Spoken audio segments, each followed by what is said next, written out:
Setelah manusia berani berkata "aku tidak tahu", hidup tidak berhenti, anak tetap harus makan, tanah tetap harus dibagi, kekuasaan tetap harus diatur, ketidakadilan tetap menuntut jawaban. Di titik inilah agama mulai menjalani peran yang lain. Bukan lagi sekedar bahasa kesadaran, tetapi juga struktur kehidupan.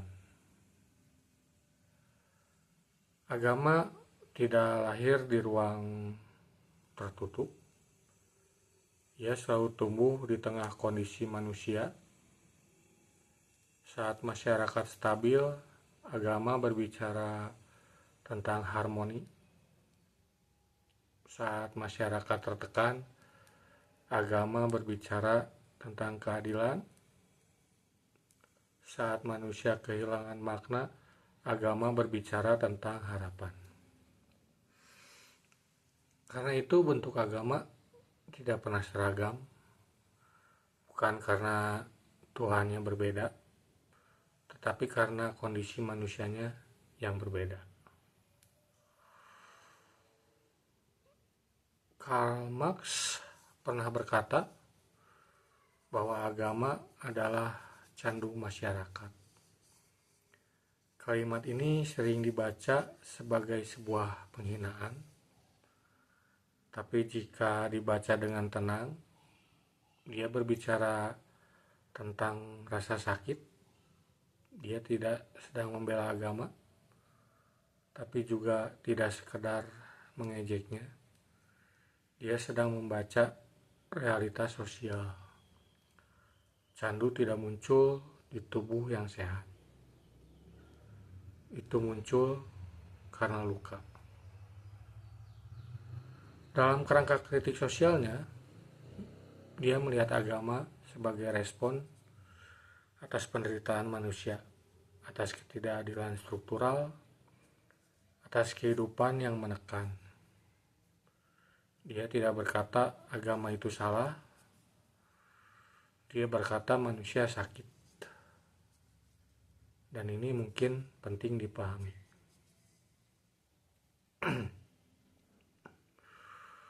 Menariknya, Al-Quran menyinggung hal itu. Quran tidak hanya menyinggung tentang menyembah patung, berhala. Quran berbicara juga tentang menyembah harta, menyembah kekuasaan, menyembah status. Tahukah kamu orang yang menjadikan hawa nafsunya sebagai Tuhannya? Di sini ilah bukan makhluk langit. Itu adalah apapun yang menguasai keputusan manusia. Dan seringkali yang menguasai itu adalah materi.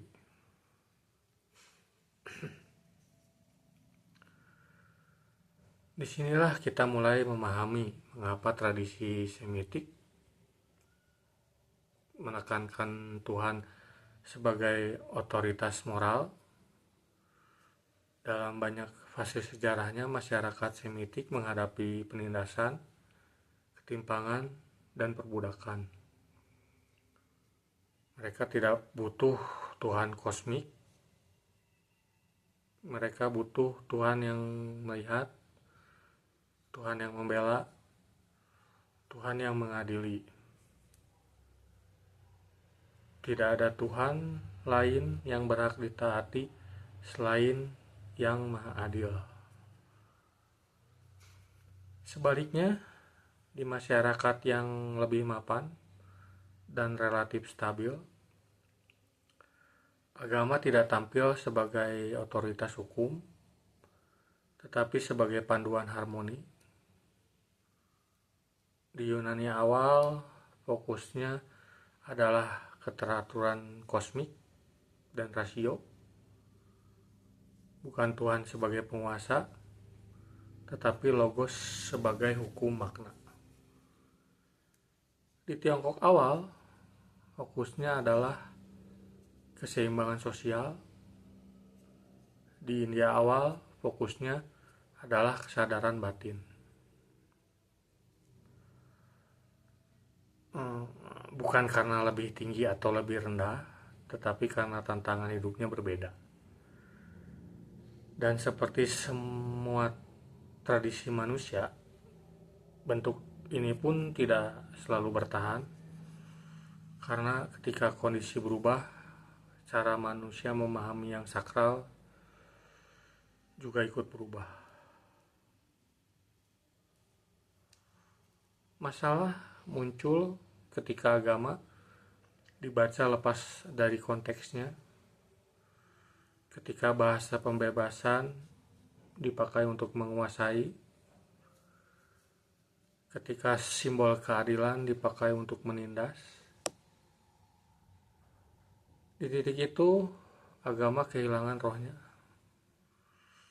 Ya, bukan lagi jalan kesadaran, tetapi alat legitimasi. Bukan membebaskan, tetapi mengikat.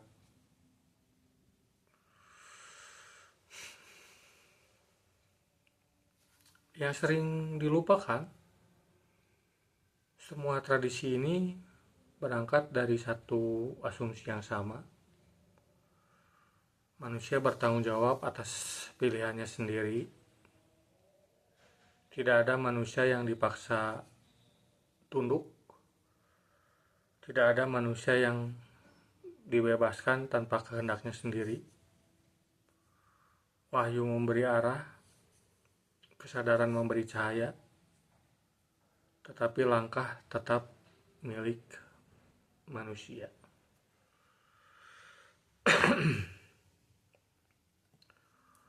Agama tidak lahir untuk menggantikan akal.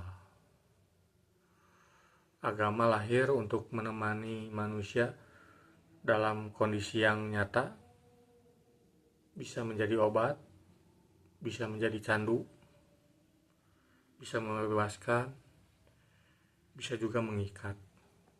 Semua tergantung pada bagaimana manusia memahami dan menggunakannya. Dan mungkin kedewasaan spiritual bukan tentang membela agama,